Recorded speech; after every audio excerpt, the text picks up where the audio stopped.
이삭이 그 땅에서 농사하여 그 해에 100배나 얻었고 여호와께서 복을 주심으로 그 사람이 창대하고 왕성하여 마침내 거부가 되어 양과 소가 떼를 이루고 종이 심이 많으므로 블레셋 사람이 그를 시기하여 그 아버지 아브라함 때에 그 아버지의 종들이 판 모든 우물을 막고 흙으로 메웠더라.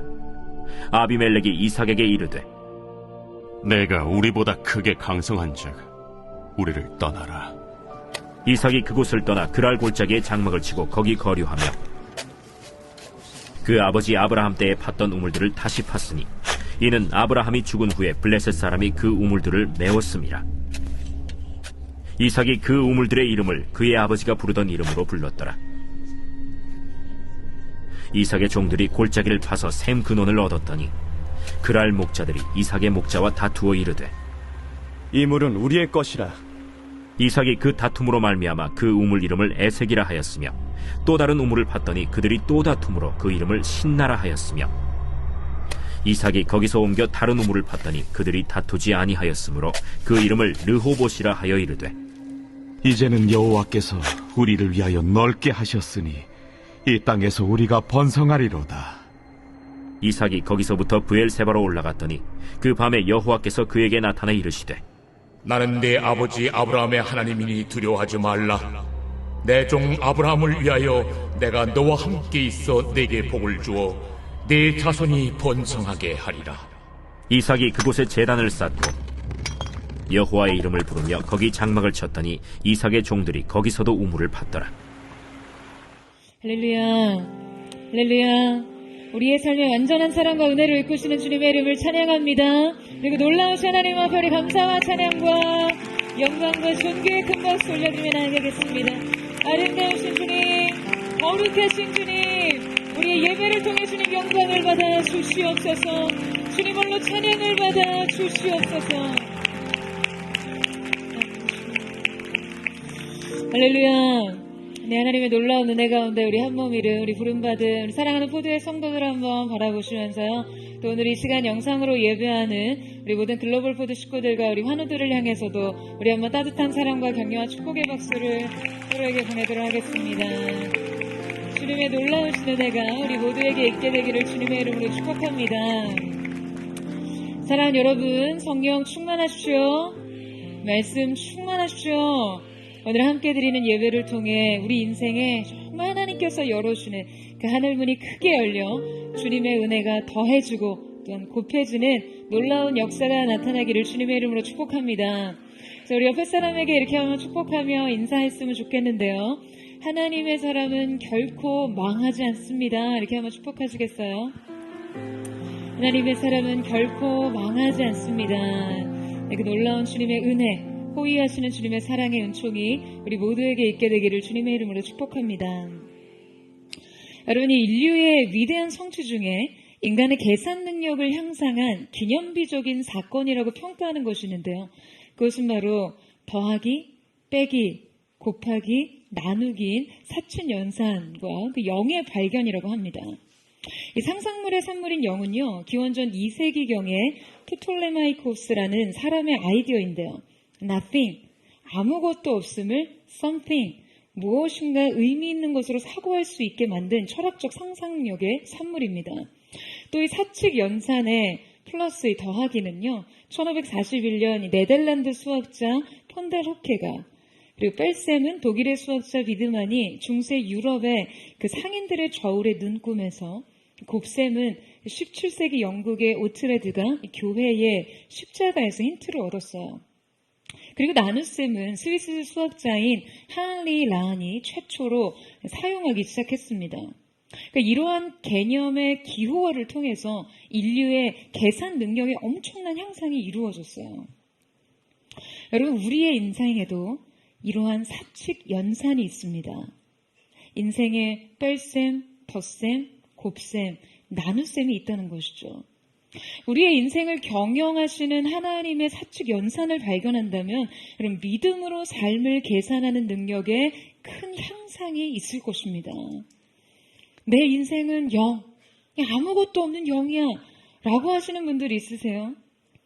여러분, 그 무에서 없는 것을 있는 것처럼 부르시는 하나님의 something을 발견한다면 삶을 새로운 의미로 재해석할 수 있습니다. 오늘 본문 속에 이러한 하나님의 사칙 연산이 등장합니다. 바로 이삭의 삶을 경영하시는 하나님의 인생 셈법을 발견하게 되는데요. 이 이삭은 이스라엘 족장 가운데 크게 부각된 인물은 아니었습니다. 그는 성경의 인물 중 대단히 뛰어나고 탁월한 기질을 보여준 그런 사람은 아니었어요. 그는 어쩌면 이삭 그 자신으로서보다 아브라함의 아들로서 혹은 야곱의 아버지로서의 존재감이 훨씬 큰 인물이었어요. 그러나 오늘 우리는 이삭의 삶을 재조명하면서 그의 영성과 믿음이 보여주는 독특한 기질 속에서 이 메시지를 얻기를 원하는데요. 무엇보다도 그의 인생을 통해 알 수 있는 인생의 사칙 연산이 있습니다. 우리 인생이요, 여러분 결코 어떤 명확한 숫자로 환원되거나 공식화되지는 못하지만 적어도 인생은 어떠한 항을 더하거나 빼거나 곱하기도 하면서 자기만의 값을 도출해냅니다. 그래서 끝내 마이너스 인생을 살기도 하고요. 100배의 결실을 맺는 인생을 살기도 하는 것이죠.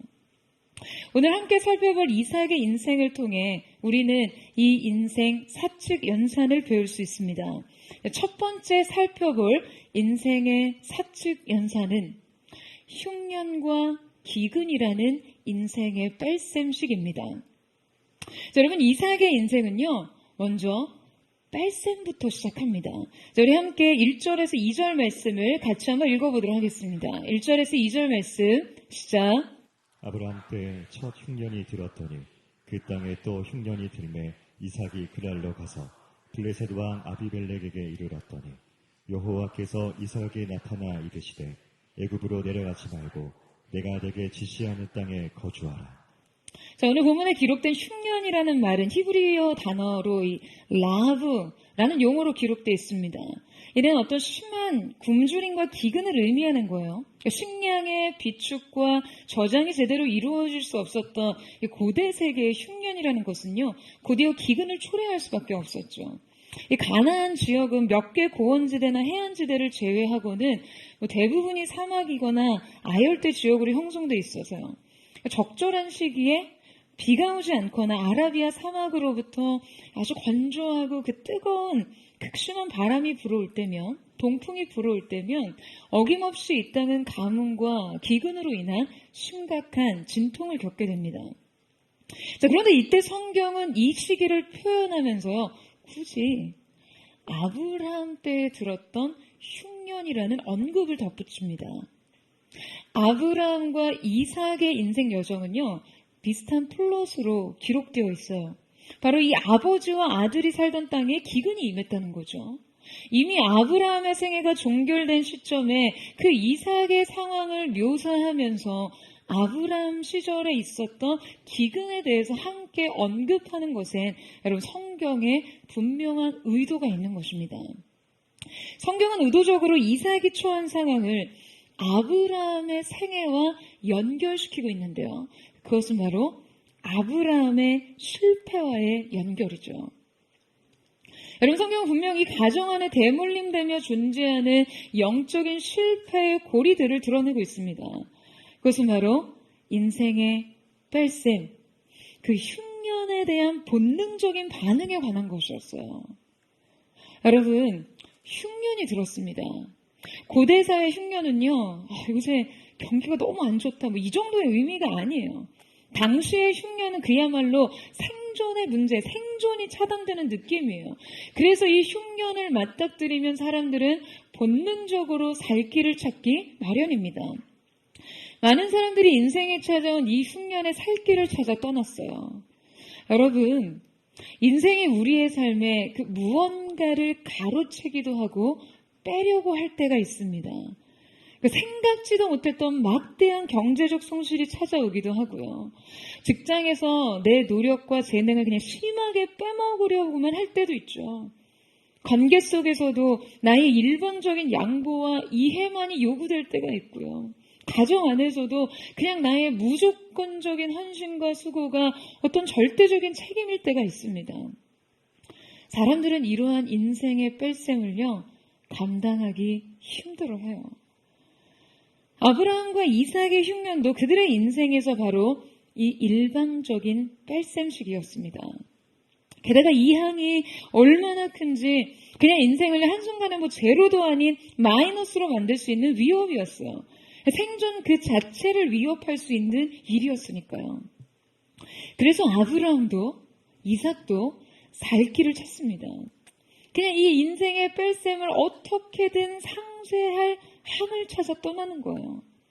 아브라함도 마찬가지였어요. 아브라함은 흉년에 식량을 구하러 애굽으로 갔습니다.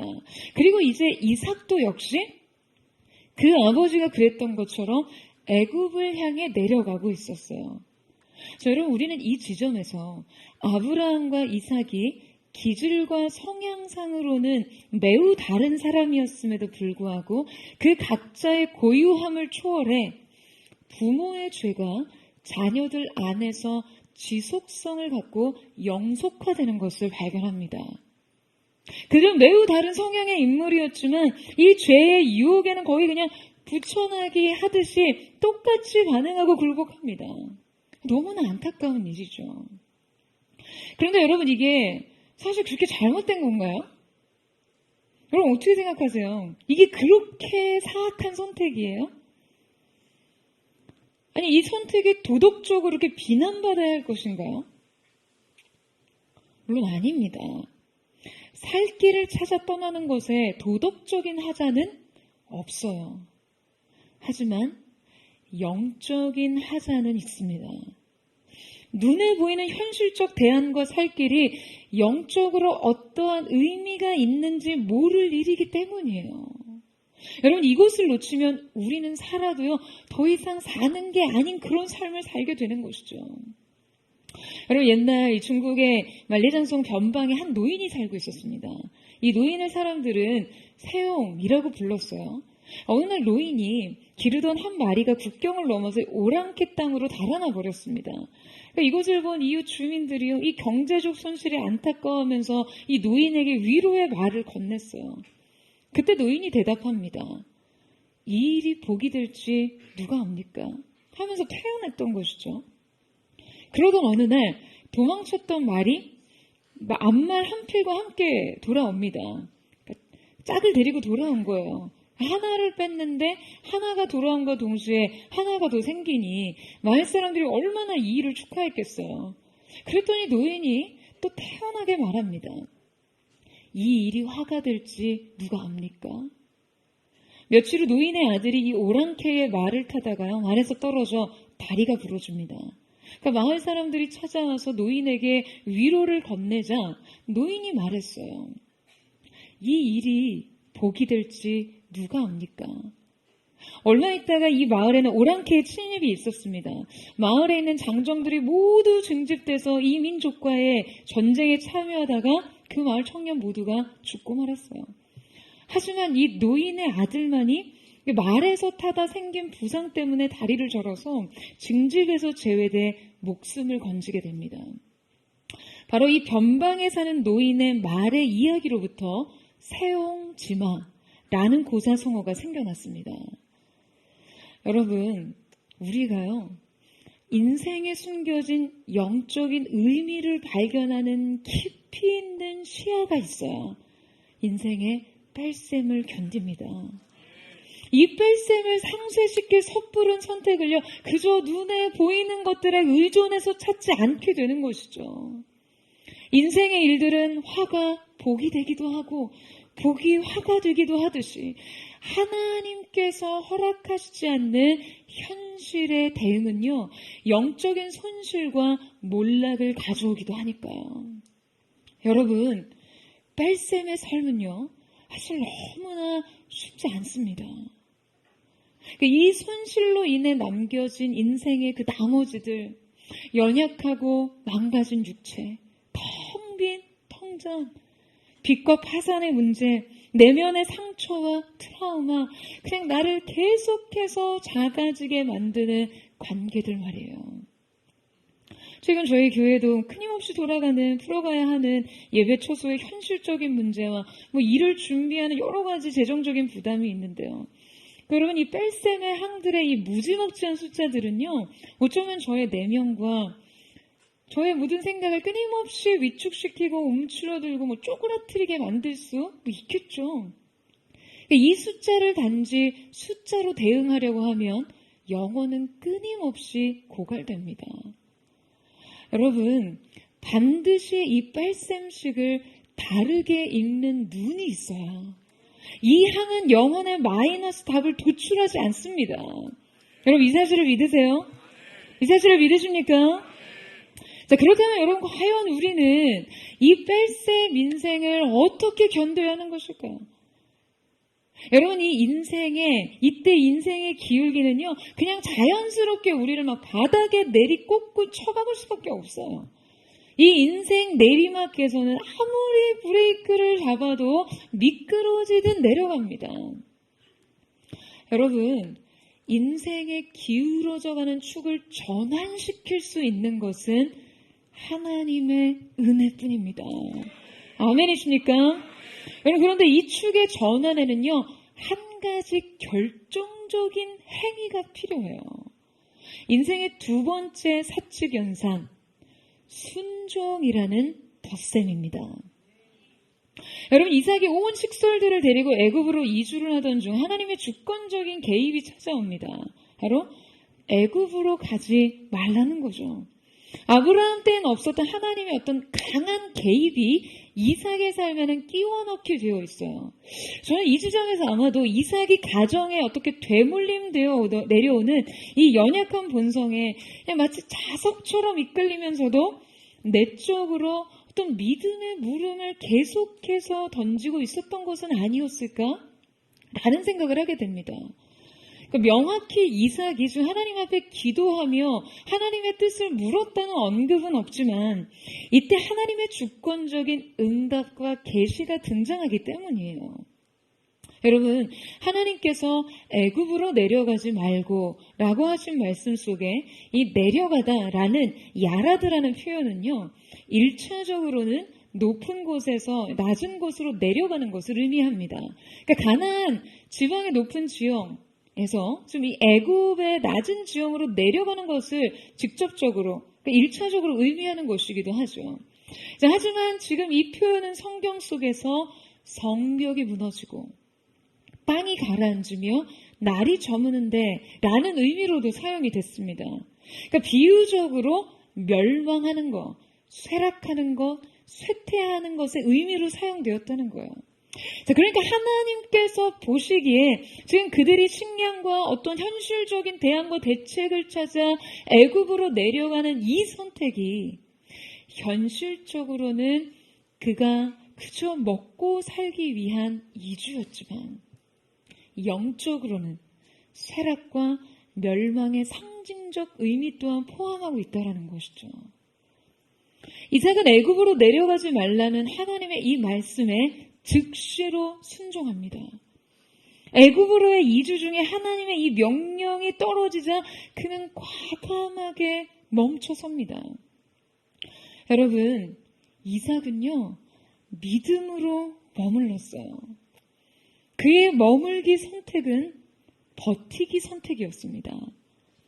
이스라엘 족장 중에서 자신의 전생에 평생을 걸쳐서 가나안 땅 밖으로 나아가지 않는 유일한 사람이 바로 이삭이었어요. 여러분, 저는 이삭의 이 순종이 그의 인생의 뺄셈을 덧셈으로 과감하게 전환하고 있다고 생각합니다. 그가 비록 눈에 띄는 도전과 모험을 하는 그런 사람은 아니었지만 그는 그에게 요구되는 삶의 형편에서 자신이 할 수 있는 최선의 순종을 하는 사람이었어요. 여러분, 이삭은 가장 무력한 방식으로 자신의 100%의 순종을 표현하던 자였습니다. 그는 강한 의지와 기백으로 자신의 순종을 표현하는 자는 아니었지만 굉장히 조용한 방식으로 하나님을 향한 자신의 그 확신을 온전히 표현하던 사람이었어요. 여러분, 이런 그의 모습이 가장 잘 나타나는 것이 여러분 뭘까요? 그가 일찍이 모리아산에서 아버지 아브라함에 의해서 결박을 당하고 제물로 바쳐질 뻔한 사건이 있었죠.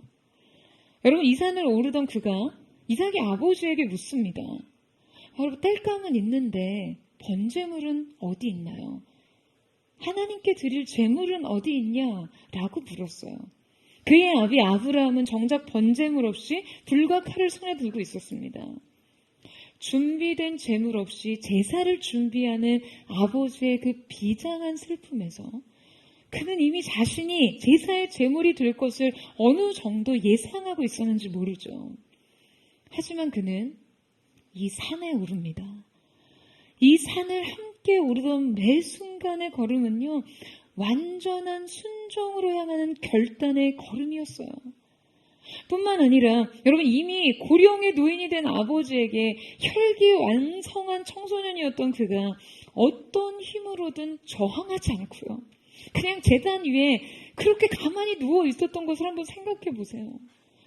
그냥 당장의 잔혹한 학대와 폐륜적 범죄 행위같이 느껴질 법한 그 아버지의 행동을 가만히 수용하는 이삭의 행동은요, 전적인 순종으로 가능한 것이었습니다. 여러분, 우리는 그가 가장 무력한 방식으로 했던 이 순종이 얼마나 적극적인 순종이었는지를 다시 생각해 보게 되죠. 게다가 성경에는 이삭의 풍성과 신앙을 제시하는 단서가 등장하는데요. 저희 함께 창세기 24장 62절에서 63절 말씀을 같이 한번 읽어보도록 하겠습니다. 시작. 때에 이삭이 부엘라 헤로이에서 왔으니 그가 네게브 지역에 거주하였습니다. 이삭이 저물 때 들에 나가 묵상하다가 눈을 들어 보매 낙타들이 오는지라. 우리로 하여금 그의 인물됨이나 어떤 성격과 신앙적 면모를 모두 유추해보고 통찰할 수 있는 단어가 바로 이 구절들에 등장하는데요. 방금 함께 읽은 이 장면에서도 이삭의 삶의 방식과 태도가 나타납니다. 말씀에 부엘라 헤로이라고 언급된 것은요, 바로 라헤로이 우물이다라는 말입니다. 그러니까 성경의 기록에 의해 우리는 그가 이 우물 곁에 거하며 날이 저물 때 들에 나가 묵상하던 그런 자였다는 사실을 알 수 있죠. 해가 지고 하루 일과가 마무리되고 모든 것이 소강되는 그 순간, 여러분, 그는 들에 나가서 무엇을 하고 있었어요? 들에 나가 묵상을 합니다. 그가 얼마나 고요한 심령으로 하나님을 깊이 생각하고 묵상하던 자였는지 알 수 있는 대목이죠. 저는 이 장면이 성경에 기록된 굉장히 참 아름다운 장면 중에 하나라고 늘 생각해 왔어요. 바로 이 장면에서 들에 나가 묵상하던 중에 그 아버지가 주선한 자신의 배우자인 리브가를 만나는 장면이 이어지는데요. 해가 지는 저녁 들에서 하나님을 묵상하고 생각하던 중에 자신의 배필을 만난 이삭. 여러분, 이 이상의 로맨스가 없습니다. 여러분, 그는 평생 족장 중에 유일하게 일처제를 실현한 사람이었어요. 네, 엘가나 요셉에 이어 최고의 배우자상으로 손꼽을 수 있을 것 같은데요. 여러분, 그런데 이때 그의 나이가 40세였습니다. 여러분, 이삭의 아들 에서는요, 이미 나이 40에 한 번에, 그러니까 한 방에 이방 여인 둘을 아내로 맞이한 적이 있어요. 형제들 설마, 에서가 이삭보다 월등히 괜찮은 삶을 살았다면 이런 생각 하시진 않겠죠.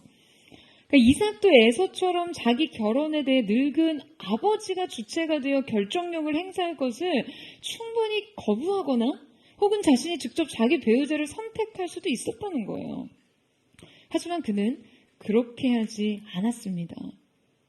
그는 이 들에서 고요한 심령 가운데 하나님의 뜻이 자기의 인생에 임하는 것을 가만히 기다리고 있었고, 바로 그때 눈을 들어 자신에게 오는 응답을 볼 수 있었던 것이죠.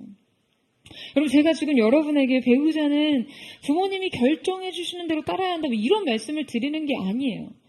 지금 이삭은 자기의 인생에 두신 하나님의 뜻과 계획을 온전히 순응하는 믿음의 태도를 보이는 사람이었습니다. 이 순종의 태도가 바로 그의 삶의 뺄셈식을 덧셈으로 전환시킨 것이죠. 인생을 고갈시키고 무너뜨리는 극심한 흉년과 기근 가운데서도요, 하나님께서 요구하시는 순종을 결단하자 여러분 그의 인생의 항은요, 그 뺄셈항은 급격히 무력화됩니다. 사랑하는 여러분, 저는 여러분의 인생이 덧셈의 인생 되기를 주님의 이름으로 축복합니다. 여러분의 삶의 덧셈은요, 여러분 정말 당연한 것이 아닙니다. 여러분 우리가 무언가를 수고해서 더해서 그것이 손실이나 혹은 아무런 소득을 내지 못하는 허무한 노력이 아닌 무언가를 남기는 인생으로 만들어 간다는 그 자체가 여러분 너무나 큰 은혜예요. 여러분 아멘이세요? 어떤 대중 가수가 그런 말을 하더라고요. 자신이 이 톱스타 자리에 오기까지 흘린 그 땀방울이 너무나 많고 매 순간 너무 치열한 노력 끝에 얻은 성과이기 때문에 자신은 자기의 성공, 이 인기가 당연하게 여겨지던 때가 있었다고요. 그래서 나는 이 성공을 누릴 자격이 있다라는 생각을 했다고 해요. 하지만 막상 그 정상에서 내려와 보니 노력이라는 것은 원래 그냥 당연한 거고 노력의 대가로 성공을 얻은 것은 당연한 것이 아닌 행운이었다라는 것을 알게 됐다고 이야기를 하더라고요. 여러분, 인생이요, 차곡차곡 무엇을 더해간다는 것 자체가 놀라운 은혜입니다. 여러분, 이 사실에 동의하세요? 매일의 일용할 양식과 일상의 평안이 모두 덧셈항이에요. 노동에 대한 값진 보상과 배움에 의한 지속적인 성장도 덧셈항입니다. 하루하루 잘 먹고 잘 자고 잘 사는 것도 여러분 인생에 부인할 수 없는 덧셈입니다. 매일의 성실과 지구력 역시 내면의 덧셈이고요. 우리의 깨달음과 이해도 지성의 덧셈입니다. 주님을 더욱더 사랑하며 더욱 충성하는 영적 생활도 여러분 영혼에 비할 바 없는 덧셈이죠. 여러분 그런데 이 덧셈식의 절대적인 기준은 바로 우리의 영혼의 지속적인 순종에 달려 있습니다.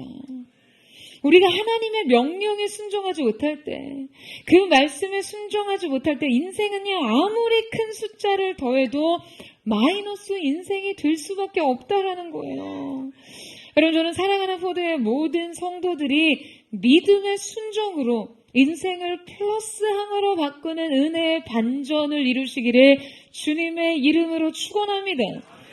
여러분의 인생에 빼기가 더해지는 그런 삶의 한복판에서 이 모든 것의 반전, 여러분의 삶을 더하기 항으로 바꿀 수 있는 믿음과 순종이 오늘 주님 앞에 결단되고 드려지는 존귀한 은혜가 있게 되기를 주님의 이름으로 축원합니다. 인생의 사칙 연산 세 번째는 하나님의 약속과 축복이라는 곱셈입니다. 우리 함께 12절에서 13절 말씀을 같이 한번 읽도록 하겠습니다. 시작. 이삭이 그 땅에서 농사하여 그 해에 100배나 얻었고 여호와께서 복을 주심으로 그 사람이 창대하고 왕성하여 마침내 거부가 되어. 여러분 이삭은 흉년 때 하나님이 거류하려고 명하신 그랄 땅에서 농사를 짓습니다. 이삭은 본래 농사에 익숙하지 않던 유목민이었어요. 게다가 그 지역은 이주민에게는 매우 낯선 땅이었습니다. 자, 그런데 성경은 그 해라는 명확한 그 땅에 기근이 들었던 그 해의 시기까지를 기록하면서 그 땅의 토질과 습성을 잘 파악할 새도 없이 그냥 씨를 뿌렸던 이 이삭에게서 100배의 결실이 맺었다는 사실을 주지시킵니다. 여러분 이때 이 100배의 수확을 의미하는 이 수확에 쓰인 메아쉐아림은요 성경 문학적으로 최대의 수확을 상징합니다. 여러분 인생의 덧셈항은 우리의 지속적인 순종을 통해 가능한 것이지만 인생의 곱셈은요 결코 우리의 힘과 노력으로 가능한 것이 아닙니다. 여러분 곱셈의 축복은 전적으로 하나님의 영역이에요. 여러분 아멘이세요? 여러분 앞서 4절에서 하나님께서는 아브라함의 축복을 이삭에게 다시 내리시며 그의 자손을 하늘의 별과 같이 번성하게 한다라는 약속을 주십니다. 여러분 우리가 하늘의 별을 덧셈으로 셀 수 있습니까? 그 광활한 우주의 별들을 하나하나 셈할 수 있냐는 거예요. 바다의 모래알을 그렇게 셈할 수 있나요? 애초에 하나님께서 아브라함과 이삭에게 주신 그분의 약속과 축복은 하늘의 차원의 곱셈식이었습니다. 100배의 수확 역시 마찬가지예요. 그는 이 흉년의 때에 낯선 땅에서 씨 뿌리던 것들로 100배의 결실을 맺었어요. 여러분 당시 이삭이 무슨 품종 개량을 한 것이 아니잖아요. 갑자기 무슨 대량 생산 기계가 도입된 것도 아니죠. 그냥 그저 늘 하던 대로 서툴고 특별할 것 없는 방식으로 씨를 뿌렸을 뿐이지만 여러분 이 땅이 100배의 결실을 이삭에게 토해냅니다. 이삭은 원래 기근으로 인해 그랄에 머물게 된 거였어요. 그러니까 애초에 그가 기대했던 것은요, 그냥 흉년과 극심한 기간으로 인해 모든 삶이 그냥 아작나고 생존의 기반이 완전히 좌절되는 것을 겨우 면할 수준으로 그저 버텨볼 생각이었을 거예요. 그 자신에게 어떤 번영과 풍요의 가능성은 전혀 없었고요. 극심한 기근의 때에 낯선 땅에서 그 시기 그 땅의 조건 역시 여러분 마찬가지였습니다. 그런데 바로 누구도 부인할 수 없는 극심한 인생의 기근의 때에 그가 100배의 결실을 맺습니다. 여러분, 이것이 바로 역설의 축복입니다. 그 어떠한 악조건과 절망적인 한계도 하나님께서 정하신 축복을 막을 수 없어요. 여러분 아멘이세요? 아멘이십니까? 여러분 하나님께서 문을 여시면 닫을 자가 없습니다. 할렐루야. 볼지어다 내가 내 앞에 열릴 문을 두었을 때 능히 닫을 자가 없으리라. 다윗의 열쇠를 가지시니요 열으면 닫을 자가 없고 닫으면 열 자가 없는 그 전능하신 하나님이 이삭의 인생 속에 그 문을 여셨다는 거예요. 이 100배의 결실을 두고요. 여러분 유대 랍비들은 100개의 하늘의 문이 열렸다는 의미와 같다라고 해석합니다. 여러분 이해할 수 없는 땅의 소산의 축복은요. 하늘이 열려야 일어나는 것입니다. 하늘이 열려야 땅이 열매를 맺습니다. 여러분 이 사실을 믿으세요? 여러분 이 사실을 믿으십니까? 그러면 적용하셔야 돼요. 땅에서 땅을 풀고 땅을 기경해서 소산과 소출을 얻고자 하지 마시고요. 열린 하늘을 위해 그 문을 두드리세요. 이 열린 하늘로부터 이삭은 창대했고 왕성했고 마침내 거부가 되었습니다. 성경은 이때 이 기록을 계속적 와우 용법으로 미완료형 동사로 기록을 하고 있는데요. 그가 창대하고 왕성하고 마침내 거부가 되기까지 연속적으로 그리고 지속적으로 발생하는 하나님의 은혜와 축복이 있었다는 것이죠. 그러나 여러분 이 말은 동시에 그의 믿음과 순종 역시 계속해서 지속적으로 드려지고 있었다라는 의미입니다. 여러분 이삭은 대단한 역량을 가진 영적 거인은 아니었지만 자기 삶에 주어진 명령을 충실하게 수행해냈고 자신이 드릴 수 있는 순종의 분량을 모두 채우며 결코 중단 없는 전진을 계속했어요. 이삭의 이 믿음의 보폭은요, 대단히 크거나 대단히 장엄하지는 않았을 거예요. 하지만 그가 주저하지 않는 작은 보폭이라도 계속해서 걷고 또 걸었을 때 하나님께서는 이 걸음에 곱셈을 적용하십니다. 그럼 다음 주에 이제 P&G의 자이언트 스텝이 준비되어 있습니다. 포틴과 우리 포키의 새로운 공간 확장과 또 포치포키의 분립된 사역이 시작되는 시기인데요. 이 자이언트 스텝이요. 바로 사무엘하 5장 10절의 말씀. 2024년 한 해 포드의 표대이자 표였죠. 바로 할록 부가돌. 다윗이 넓은 걸음과 큰 포용으로 점점 강성해져 갔다는 그 기록, 이 사무엘하 5장 10장의 기록을요, 유진 피터슨의 번역에 의하면 그가 자이언트 스텝으로 걸었다라고 표현되어 있어요. 여러분, 이삭이 실제 그저 성실히 걷고 좁은 보폭으로 걸었을지라도 우리 주님께서 이 걸음에 곱셈을 적용해 주시면은요, 여러분, 이 걸음은 바로 자이언트 스텝이 되는 것이죠. 여러분, 아멘이세요? 여러분, 숫자를 계속해서 성실하게 더하는 것과 그 숫자를 계속해서 곱해가는 것이 얼마나 다른 결과를 도출하는 것인가요? 여러분, 인생의 확장이란 바로 이렇게 일어나는 것입니다. 저는 하나님의 곱셈이 사랑하는 모든 포드처치의 성도들의 삶에 임하게 되기를 주님의 이름으로 축원합니다. 이 자이언트 스텝으로 여러분의 올 한 해를 걷고 뛰는 은혜가 있게 되기를 주님의 이름으로 축복합니다. 여러분, 그런데 바로 이때요, 이삭의 인생에 예기치 않은 일이 일어납니다. 바로 인생에 찾아온 시기와 방해가 있었던 것이죠. 자, 우리 함께 14절에서 16절 말씀을 같이 한번 읽겠습니다. 시작. 양과 소가 떼를 이루고 종이 심이 많음으로 블레셋 사람이 그를 시기하여 그 아버지 아브라함 때에 그 아버지의 종들이 판 모든 우물을 막고 흙으로 메웠더라. 아비멜렉이 이삭에게 이르되 내가 우리보다 크게 강성한즉 우리를 떠나라. 자, 우리 이삭의 인생에 예기치 못한 시련이 찾아왔습니다. 바로 이삭의 성공과 형통을 시기하는 방해 세력이 일어난 것이죠. 자, 여러분, 이 고대사의 우물은요, 생존에 굉장히 절대적인 조건이었어요. 고대 팔레스타인 지역은 석회석이 많기 때문에 물이 굉장히 귀합니다. 보통 사람들은 평생 자신의 우물을 소유하지 못한 채 남이 파놓은 우물에 의존해서 식수를 공급받습니다. 그러니까 이 우물을 중심으로 사람이 모이고 이 우물을 중심으로 주인으로 권력관계가 형성이 되는 것이죠. 그래서 물을 얻는 것이 고대사회 재산과 권력관계에 가장 결정적인 작용을 하게 됩니다. 우물의 이름도 정해놓고요. 그래서 그 소유권을 아주 분명하게 해요. 그러니까 이 소유권 다툼이 전 팔레스타인 지역의 분쟁의 원인이 되고 전쟁의 핵심이 되기도 했습니다. 지금의 레바논 지역과 시리아, 예루살렘, 팔레스타인 전 지역의 끝없는 분쟁 역시 모두 이 물의 확보가 쟁점이 될 정도였어요.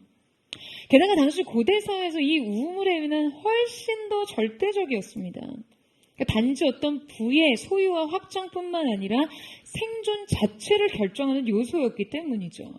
뿐만 아니라 이삭이 농사와 더불어 목축을 병행했기 때문에 그가 이끄는 수많은 양떼와 소떼들을 위해서라도 물의 공급은요, 너무나 절박한 문제였으니까요. 그의 인생에 이 우물은 매우 두드러진 이슈였어요. 여러분, 그런데 묘하게도 성경에서 그는 이 장면에서뿐만 아니라 계속해서 우물과 함께 등장합니다. 앞서 읽은 본문에서도 부엘라 헤로이, 라헤로이, 우물에서 그가 등장했잖아요. 라헤로이란 나를 살피시는 하나님이라는 의미입니다. 이후에도 이삭의 삶과 우물이요, 무려 7번이나 연결되고 등장하는데요. 여러분, 이것은 너무나 의미심장합니다. 그는 늘 이 우물 곁에 거하던 사람이었어요. 아니, 그는 우물의 사람이었습니다. 여러분, 우물이란 성경에서 성령의 역사를 상징하는데요. 그러니까 우물은 하나님의 임재를 발견하는 장소를 상징합니다. 저는 인생의 상징이 여러분이 우물이 될 수 있다는 것이 얼마나 아름다운 것인가 라는 생각을 하게 돼요. 그런데 당시 팔레스타인 지역에서 우물의 물을 얻기 위해서는요, 이 땅 밑으로 약 100m 정도의 깊이를 파 내려가야 했습니다. 여러분, 이 땅속 100m라는 게 이게 말이 됩니까? 그때는 아직 청동기 시대였기 때문에 땅을 파기에 적합한 연장이나 도구 자체도 쉽게 구할 수가 없었을 때예요. 그 기술력이라는 게 얼마나 대단하겠어요. 지금처럼 대단한 굴착기나 굴삭기가 있는 것도 아니고요.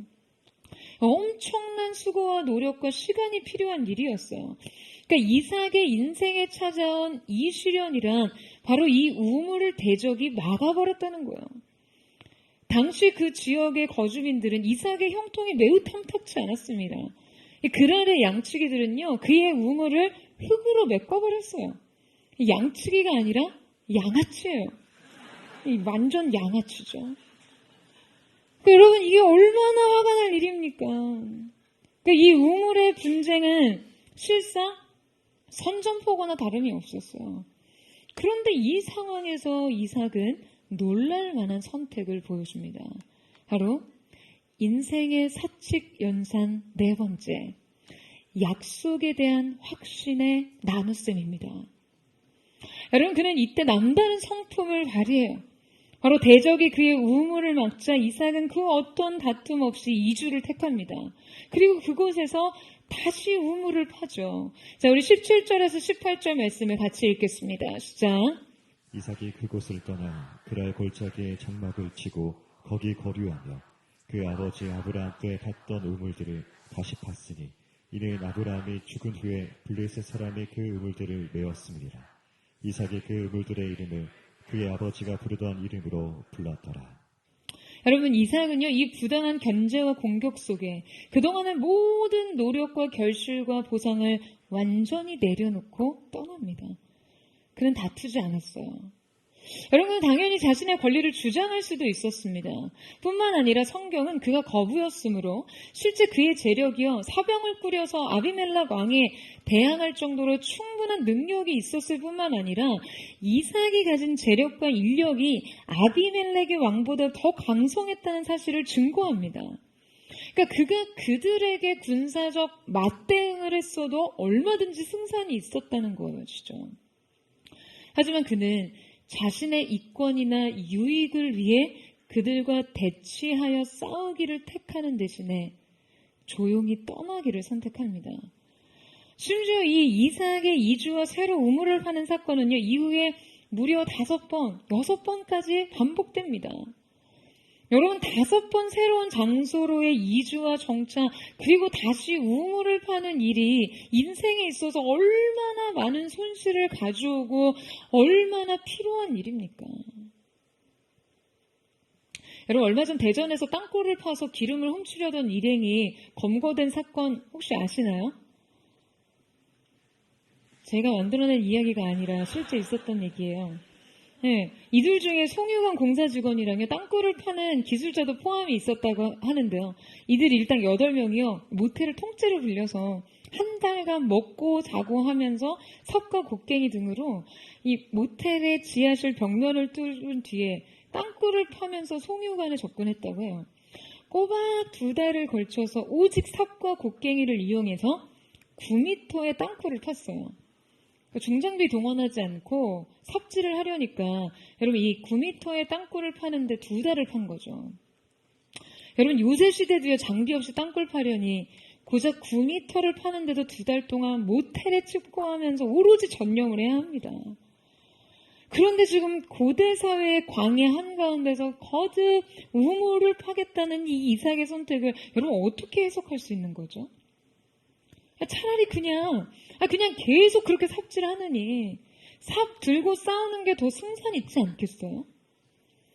여러분, 그런데 많은 사람들이 이삭의 이 선택을 그의 온유한 성품에 기대어 해석합니다. 이 말씀을 평화롭게 다툼 없이 사는 삶이 얼마나 귀한 것인가로 적용해요. 이상의 다툼 없이 다툼을 피해서 장소를 옮겨 재차 다시 우물을 팠던 이 행위를 도살장에 끌려가는 고난 가운데 순종하는 예수님의 순종과 희생에 비유하기도 합니다. 그러니까 이삭의 이러한 기질과 성품에 본받아 우리도 세상에 그 이권 다툼이 일어날 때마다 대치와 다툼을 피하고 그냥 손해를 보더라도 평화를 선택하는 것이 영적인 미덕인 것처럼 다뤄집니다. 그냥 무조건 양보하라는 거예요. 여러분 동의하세요? 왠지 뉘앙스가 동의한다고 하면 안 될 것 같으세요? 여러분, 물론 평화와 희생과 양보를 추구하는 삶은요, 그리스도의 성품을 드러내는 향기로운 삶이 맞습니다.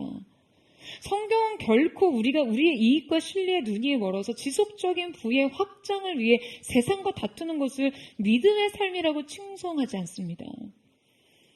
하지만 저는 단지 세상과 싸우지 않는 것이 반드시 믿음의 행위와 일치한다라고 생각하지는 않아요. 이삭은 본래 기질적으로도 매우 온유한 성품을 타고났고 어떤 충돌과 갈등을 피하는 방편으로 삶을 살아왔을 거예요. 그렇다면 과연 이 본연의 성품과 기질에 기댄 이 선택을 100% 믿음의 삶이라고 해석할 수 있는 것인가? 라는 것이죠. 그의 기질과 성향은 때로 여러분 비겁함과 유약함으로 표출될 수도 있는 문제입니다. 게다가 이 기질적 장점은요, 죄와 결합할 때 심지어 나약함으로 변질될 수 있는 충분한 요소가 돼요. 따라서 저는 단지 갈등을 피하는 것이 믿음의 방식이라고 생각하지 않아요. 여러분, 우리는 때로 삽이라도 들고 쟁기라도 들고 피 흘리기까지 싸워야 할 때도 있어요. 아멘이세요? 투쟁해야 될 때도 있습니다. 하나님께서는 우리가 주변의 불평과 갈등을 일으키더라도 돌파와 전진을 요구하실 때가 있어요. 말씀하신다면. 그렇다면 이삭이 대적의 시위와 방해에 맞서 싸우지 않고 지금 새로운 곳에 이주해서 재차 다시 우물을 판 이 행위를 어떻게 과연 믿음의 행위로 해석할 수 있는 것인가? 라는 것이죠. 여러분, 저는 이삭이 분명 약속의 주체로서 확고한 확신과 믿음이 있었기 때문에 지금 무려 6번이나 우물을 양보하고 새로운 우물을 팔 수 있었다라고 생각합니다. 그리고 바로 이 약속 위에서 땅을 팠기에 저는 이삭이 새롭게 우물을 파는 곳마다 새로운 샘이 터져나오고 발견됐다라고 생각해요. 여러분, 땅을 아무리 파도요, 물의 근원지를 찾을 수 없고 닿을 수 없으면 이 수고는, 이 노력은, 이 최선은 모두 헛수고가 되고 맙니다. 19절 말씀에 보면 이삭의 종들이 골짜기를 파서 샘 근원을 얻었더니 라고 기록되어 있어요. 말하자면 그들이 땅을 파는 곳마다 샘을 만났다는 거예요. 이삭의 수고가 닿는 곳마다 하나님께서 샘을 터뜨리십니다. 여러분, 우리가 하나님이 주신 약속에 대한 확신이 없으면요, 자꾸 현재 내 손에 잡히는 축복에 집착하게 됩니다. 당장 기근이 임했고 흉년이 언제 끝날지 모르는 상황에서 마실 물의 원천을 포기하는 것이 여러분 그렇게 쉬워 보이세요? 이삭이 이미 샘물이 펑펑 터져나온 우물을 대적에게 넘기고 새로운 곳으로 과감하게 이주하여 다시 땅을 파기를 주저하지 않았다는 것은요, 지금 현재 보이는, 현재 눈에 보이고 손에 잡히는 축복보다도 하나님의 약속이 훨씬 더 상위에 있었기 때문에 가능한 것입니다. 여러분, 아멘이세요? 이삭이 그것을 믿음의 눈으로, 그것을 생생한 실제로 바라봤기 때문에 가능한 것이에요. 여러분, 실제 어떤 투자와 거래를 성사시킬 때 개미 투자는요, 가치 투자를 이길 수 없다라고 이야기합니다. 그러니까 말하자면 일회적인 이익을 양보하고 희생을 하더라도 상위 가치를 붙잡는 사람이 장기적, 영속적인 거래에서 이길 수 있다는 거예요. 이삭이 보다 높고 영속적인 가치를 붙잡았기 때문에 그 앞에 확실한 권리와 이권을 과감하게 내려놓고 뒤돌아설 수 있었다라고 생각하는 거예요. 그런데 여러분, 많은 성도들이요, 아마 차라리 목사가 단순하게 여러분 싸우지 마세요. 무조건 양보하세요. 무조건 져주는 게 영적인 승리입니다. 크리스천다운 삶입니다. 라고 말했다면 더 확신 속에 거하실 수 있을 거예요. 저도 여러분에게 그렇게 확고하고 단순한 삶의 어떤 행동 원리를 제시할 수 있다면 좋겠어요. 하지만 여러분, 바로 이것이 문제입니다.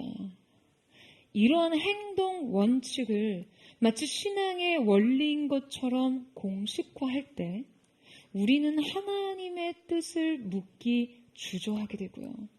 우리의 삶에 두신 하나님의 신비를 파헤치려고 하지 않습니다. 끝까지 주님만을 바라보며 끝까지 주님 말씀하신 음성을 듣고자 주님의 임재 앞에 서지 않는다는 거예요. 여러분, 그렇다면 이삭은 왜 싸우지 않았을까요? 저는 그 단서를 이 말씀에서 찾습니다. 우리 22절에서 25절 말씀을 함께 읽겠습니다. 시작. 이삭이 거기서부터 브엘사바로 올라갔더니 그 밤에 여호와께서 그에게 나타나 이르시되 나는 내 아버지 아브라함의 하나님이니 두려워하지 말라. 내 종 아브라함을 위하여 내가 너와 함께 있어 내게 복을 주어 내 자손이 번성하게 하신지라. 이삭이 그곳에 제단을 쌓고 여호와 이름을 부르며 거기에 장막을 쳤더니 이삭의 종들이 거기서도 우물을 팠더라. 여러분, 다시 우물을 파는 것과 제단을 쌓는 일이 함께 가고 있습니다. 싸우지 않는 것이 예배하는 것과 같은 방향성 안에 있다는 거예요. 아마 이삭이 대적과 싸우고 대적을 치는 것이 하나님의 목적 아래 있었음에도 지금 그의 어떤 유약한 기질과 성향으로 이 직면을 회피하고 있었던 것이라면 여러분, 결코 이 새 우물을 파는 일과 여호와께 제단을 쌓는 것과 함께 갈 수는 없었을 거예요. 그가 어느 무엇보다도 앞서 예배하던 것을 통해 우리는 그가 하나님의 지속적인 임재와 동행 가운데 이 일을 행하고 있음을 알 수 있게 됩니다. 하나님의 임재가 지시하신, 하나님의 약속이 말씀하신 뜻 아래서 행동하고 있었다는 것이죠. 훗날 이삭의 아들 야곱이요, 하나님을 지칭하면서 자기 아버지인 이삭이 떨림 가운데 경배했던 하나님이라는 표현을 했습니다. 그러니까 아마도 야곱의 그 어린 시절 아버지의 어떠한 모습 가운데 이 경배자로서 살아있는 떨림과 전율을 보았던 것이죠. 아버지가 하나님을 이 거룩한 떨림 속에 예배하는 것을 목도했기 때문에 이렇게 표현할 수 있었던 거예요. 여러분, 우리가 이 땅을 살아가면서 하나님의 뜻을 분별하기 가장 안전한 척도는요, 그 선택이 내 삶에서 하나님의 임재를 지속시키는가에 관한 것입니다. 이 향이 내 삶의 공식에 어떤 값을 돌출할지 여러분 쉽게 이 손익 계산을 하고 예측을 할 수는 없어요. 다만 그 어떤 것보다도 이 선택이 내가 하나님 앞에 떨며 예배하는 것을 가능하게 하는가? 내 삶의 재단 중심에 우선순위를 지키고 있는가? 그것이 기준이 되는 것이죠. 사랑하는 여러분, 여러분의 피나는 노력과 그동안 성실하게 일궈온 성취를 누군가가 나눠야 할 때, 그 과정이 때로 불합리하고 폭력적일 때 여러분의 마음을 어떻게 지키시겠어요? 싸워야 할지, 물러서야 할지 무엇으로 분별하시겠어요?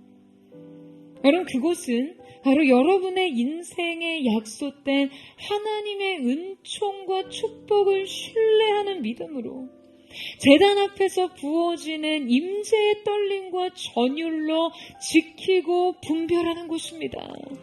여러분, 아멘이세요? 그렇게 드려지는 예배와 함께 여러분, 여러분의 삶의 우물에서 새로운 샘이 터져 나올 것입니다. 저는 사랑하는 포도의 성도들이 어떠한 인생의 악조건 가운데서라도 100배의 결실을 맺는 이삭의 축복이 있게 되기를 주님의 이름으로 축원합니다. 예배가 세워지는 모든 곳마다 여러분이 그 임재 앞에서 전율하며 떨림으로 경배하며 주님을 높이는 곳마다 인생의 우물에서 샘이 터뜨려지는 놀라운 역사, 100개의 하늘의 문이 열리고 100배의 결실을 맺는 은혜의 역사가 있게 되기를 주님의 이름으로 축원합니다. 여러분의 인생 속에 시기와 공격과 회방이 찾아온다 할지라도 예배하기를 포기하지 않는 믿음으로 계속해서 순종의 길을 걷는 저와 여러분 되시기를 주님의 이름으로 축원합니다. 이 소리 함께 찬양하며 기도하며 나아갔으면 좋겠습니다. 사랑하는 주님, 오늘 우리가 주님의 예배 제단 앞으로 오직 하나님의 은혜로만 풀어줄 수 있는 우리의 삶의 문제들을 가지고 극심한 기근의 때, 우리의 인생에 찾아온 흉년의 때를 더하기의 샘으로 바꾸는 은혜를 누리고자 합니다. 오늘 주님을 바라보는 믿음의 시선 속에서 오직 주님 앞에 우리의 마음을 드리는 중심의 결정 앞에 주님의 새로운 은혜의 샘이 열려지게 하시고 하늘의 문이 열리는 거룩한 영광을 목도하게 하여 주시옵소서. 우리 그 마음 고백하며 우리 주님의 보좌 앞으로 함께 나아가기를 원합니다. 나를 지으신 이가 하나님, 나를 부르신 이가 하나님, 나를 보내신 이도 하나님, 나의 나 된 것은 다 하나님 은혜라. 나의 달려갈 길 다가도록 나의 마지막 곡을 다하도록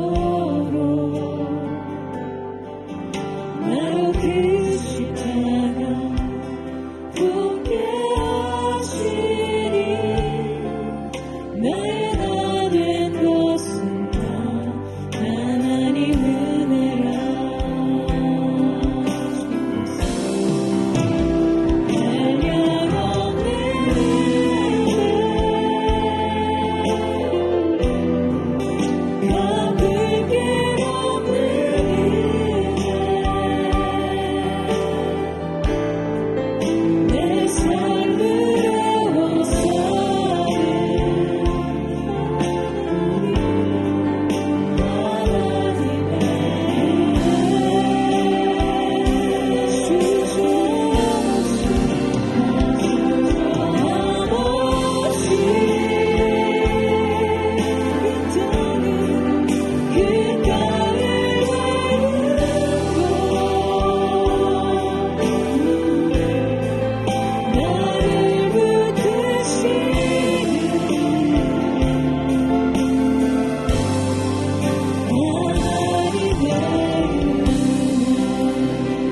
우리 함께 고백합니다.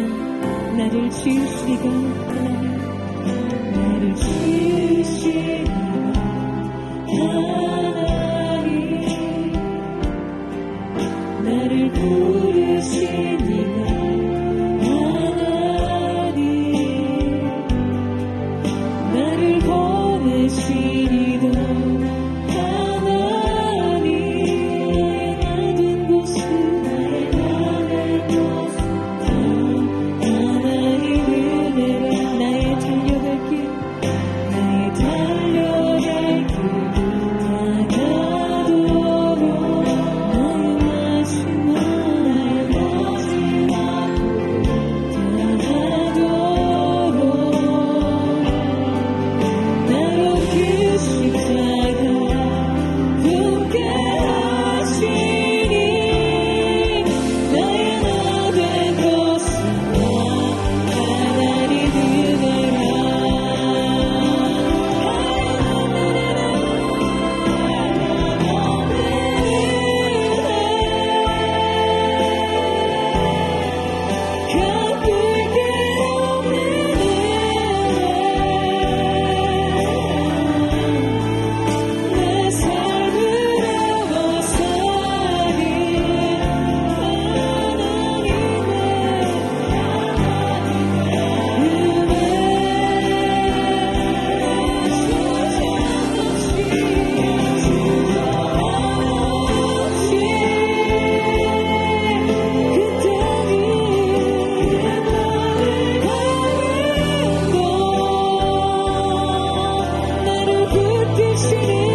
사랑하는 주님, 내 인생에 계속되는 뺄셈 시간에, 내 인생에 계속되는 손실과 계속해서 우리가 인생을 더해 추구했던 모든 노력과 수고가 물거품이 되는 현실의 한복판에서 주님, 우리가 과연 무엇을 기대해야 할지 알지 못하는 마음속에 사랑하는 하나님의 은혜를 구하며 나아갑니다.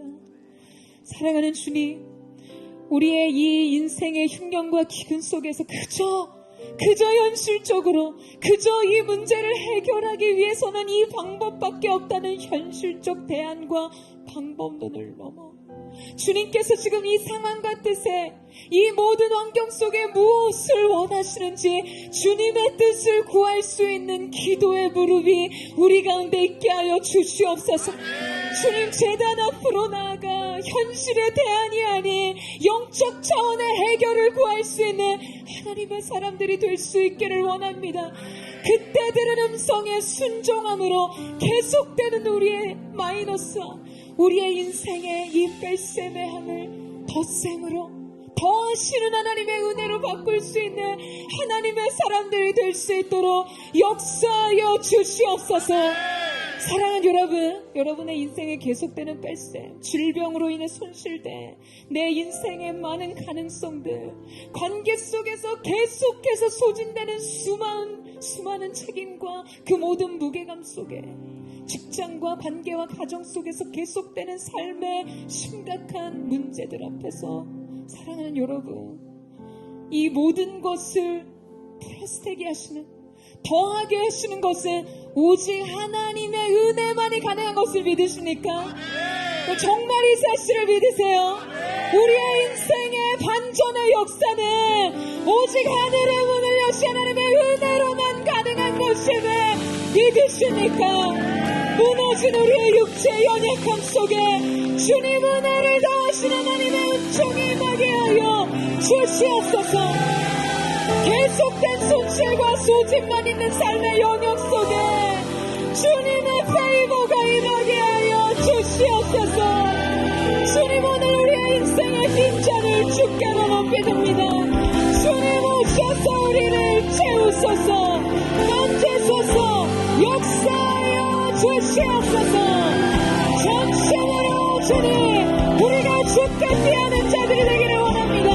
불신앙의 자리로 내려가지 않고 인생의 방법론에 매이지 않고 생명의 주인 되시는 주께로 나가기를 원하오니 새롭고 산 길을 열어 주시옵소서. 우리 주의 마음을 믿고 우리 예수와 동성으로 기도합니다. 주여, 사랑하는 주님, 우리의 인생의 은혜 계속해서 마이너스 손실과 나머지 소진을 계속하는 우리의 삶, 무엇으로 신앙을 나아가는지, 무엇으로 우리의 인생을 살겠습니까? 주님, 오직 우리를 채우신 하나님의 은혜로부터 이 모든 것에 반전이 있게 하여 주시옵소서.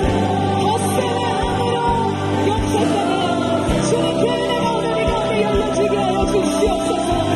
주님, 하늘의 은혜를 열려주셔서 오늘 이 땅에 새로운 은혜의 소산을 낼 수 있도록 우리의 모든 삶과 관계의 영역 속에 계속된 손실과 소진과 문제 투성이의 삶 속에서 하나님의 은혜가 이루어가시는 안정의 거하게 삶을 우리의 삶에 직면하며 목도할 수 있도록 주님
인생을 현실의 대안으로 살지 않고 말씀에 순종하는 믿음으로 살고자 주 앞에 고개 숙인 하나님의 사람들의 인생 속에 여러분 바로 그때 여러분의 인생 향이 변화되는 은혜가 있을 줄로 믿습니다. 하나님께서 더하시는 인생으로요. 하나님께서 주님의 은혜를 베푸시는 인생으로요. 여러분 그 역설의 은혜와 축복이 그 새로운 분기점으로부터 시작될 줄로 믿습니다. 사랑하는 주님, 기근의 때였습니다. 주님, 극심한 흉년의 때였습니다. 이방인의 때, 아버지 안에 낯설고 모든 것을 제대로 파악할 수 없었던 미숙한 마음으로 서 있던 이삭에게 그의 씨뿌림에 100배의 결실을 맺게 하신 그 하나님의 곱셈의 새향이 오늘 이 시간 사랑하는 보도의 성도들에게 열려지게 하여 주시옵소서. 믿는 자에게 상이 있다고 말씀하신 주님, 현실의 대안을 쫓아 살고자 하는 살 길을 쫓아 행하는 믿음과 신앙이 아닌 하나님의 뜻을 묻지 않은 인생이 아닌 주님께로 피하는 인생에게 주실 하나님의 후대하시는 역사가 오늘 이 가운데도 나타나게 하여 주시옵소서. 주님 하늘의 문을 여셔서 오늘 땅의 소산이 우리에게 축복의 선물을 토해내는 거룩한 내 인생이 열려지게 하여 주시옵소서. 볼지어다 내가 내 앞에 열린 문을 두었으되 등이 닫을 자가 없으리로다. 땅에서 열쇠를 가지시며 닫으면 열 자가 없고 열으면 닫을 자가 없는 전능하신 하나님, 오늘 사랑하는 모두의 성도들의 삶 속에 이들의 믿음 위에 사랑하는 모든 전체의 걸음 위에 주님 오늘의 문을 열어주시옵소서. 땅이 그 열려 열매를 맺게 하여 주옵소서. 100배의 결실이 나는 은혜가 있을지어다. 우리 주여 삼창하며 전심으로 기도하며 나아갑니다.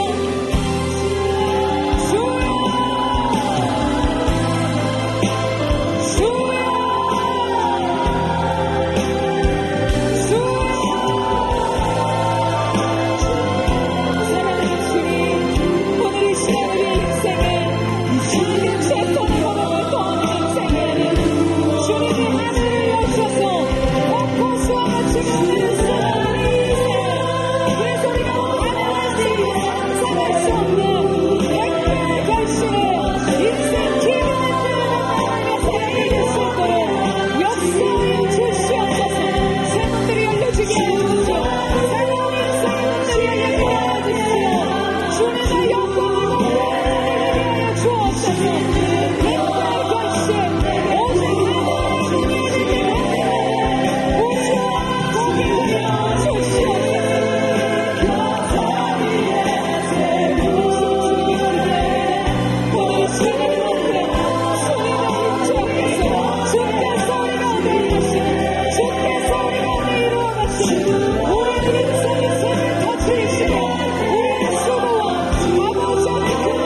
사랑하는 여러분, 여러분의 인생에 하늘이 열려야 땅이 열리는 것을 믿으십니까? 그런데 여러분, 우리가 얼마나 땅에 이래 골몰하며 인생을 살았습니까? 현실이 전부인 것처럼, 내 앞에 보이는 문제가 전부인 것처럼, 내 앞에 절망적 한계가 정말 내 인생의 한계선인 것처럼 살 때가 얼마나 많았나요? 땅의 매임이 풀리기 위해서 하늘이 열려야 된다는 이 사실 앞에서 우리는 주님 인생의 기근을 만날 때마다 이 사실을 잊어버린 채 믿음과 순종은 무력해진 옛 이야기처럼 그 자리에서 오직 땅을 바라보며 사는 삶이었습니다. 주님, 우리를 불쌍히 여겨주십시오. 주님, 눈을 들어 하늘을 바라보는 자가 되게 하시고, 진정 우리의 믿음이 하늘이 열려야 땅이 그 솟아내 은혜의 샘을 터뜨리는 것을 믿는 자들이 될 수 있도록 역사하여 주시옵소서. 여러분, 정말 이 믿음으로 인생 살기를 원하세요? 여러분, 저는 이 믿음이 여러분의 인생에 있게 되기를 축복합니다. 버드처치의 모든 걸음이 자이언트 스텝이 되기를 원합니다. 여러분의 인생 걸음 좁은 폭폭이라 할지라도 여러분이 애써서 수고로 더하는 인생이 아니라요, 하나님이 은혜와 축복으로 곱하시면 하늘을 여시고 쏟아 부으시는 은혜를 허락하시면 100배를 맺는 거예요. 가장 극심한 기근의 때에, 가장 어려운 인생의 문제, 가장 절망적인 한계 앞에서 가장 영광스러운 은혜를 누리게 될 줄로 믿습니다. 오늘 존귀하신 주 예수 그리스도의 이름으로 선포하노니 버드처치 모든 성도들의 삶 속에, 버드처치의 모든 스텝 속에 하나님의 놀라운 은혜의 걸음 자이언트 스텝이 있게 하여 주시옵소서. 놀라우신 하나님의 은혜의 섭리가 부러지게 하여 주시옵소서. 우리 다시 한번 그 은혜를 구하는 주의 영광을 주고 기도합니다. 주여, 이 믿음 잃어버리지 않고 살겠습니다. 주님, 하늘이 열려 땅이 열림을 우리 모두가 알게 하시고, 주님, 우리 교회의 모든 걸음, 모든 사역, 모든 것에 있어서 열린 하늘 안에 우리의 인생의 걸음을 완성이 되게 하여 주시옵소서. 그 문제를 가지고 주께 깨어나게 될 수 있도록 주님께 하여 주옵소서.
고백이 사랑하는 포도의 성도들의 심지 깊은 소망에 닿이 되게 하여 주시옵소서.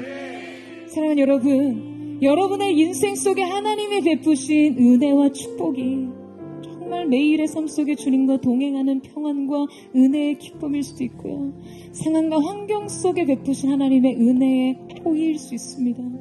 이 모든 것을요, 영적인 세력이 우리의 대적자들이 반드시 시기한다는 거예요. 그 형통과 그 평안과 그 기쁨을 시기해서 우리 내면의 우물에 젖동산이를 집어넣습니다. 우리의 인생의 우물을 막아버려요. 하나님을 향해 가는 우리의 걸음에 장애물을 설치합니다. 여러분, 그때 어떻게 하시겠어요? 저는 사랑하는 포도의 성도들이 그때 주님께로 파고들 수 있는 믿음의 한 걸음, 그 기도의 한 걸음이 살아있게 되기를 주님의 이름으로 축원합니다.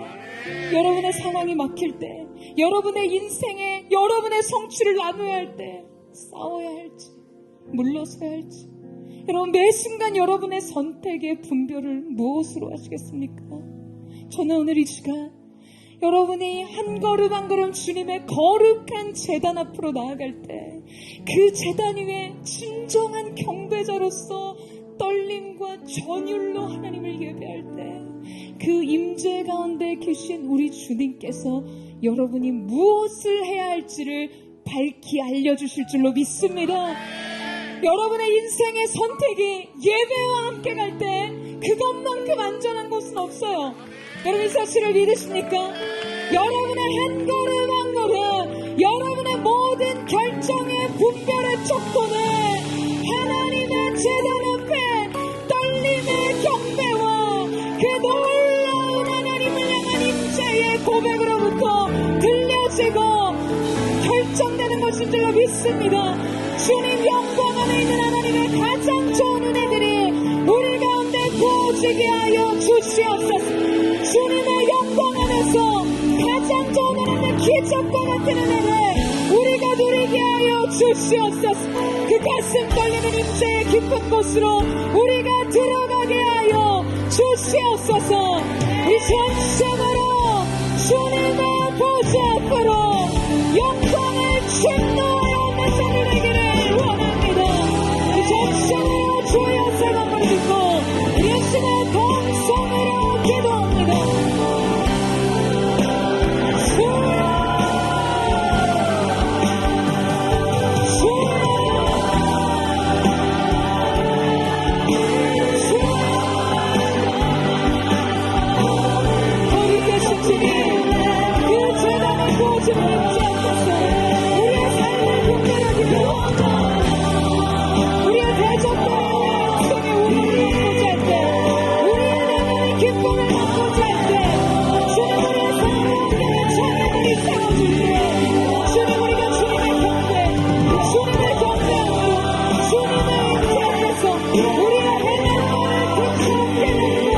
순종하는 자들 되게 하여 주옵소서.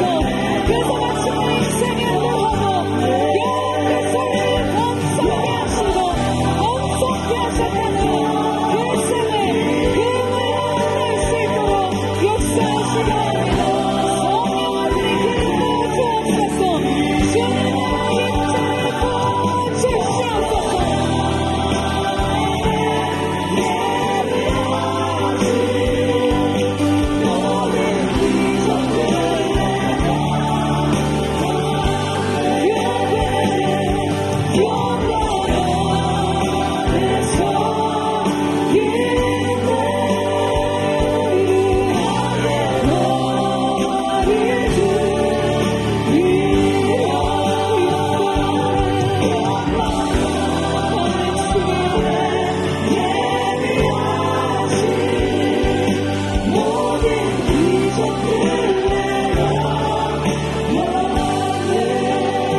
우리가 싸워야 할지 물러서야 할지를 듣는 인생이 되게 하여 주시옵소서. 가야 할지 멈춰서야 할지를 분별할 수 있는 지혜가 열려지게 하여 주시옵소서. 가장 깊은 임재의 자리가 가장 깊은 삶과 연결되어 있음을 알게 하여 주시옵소서.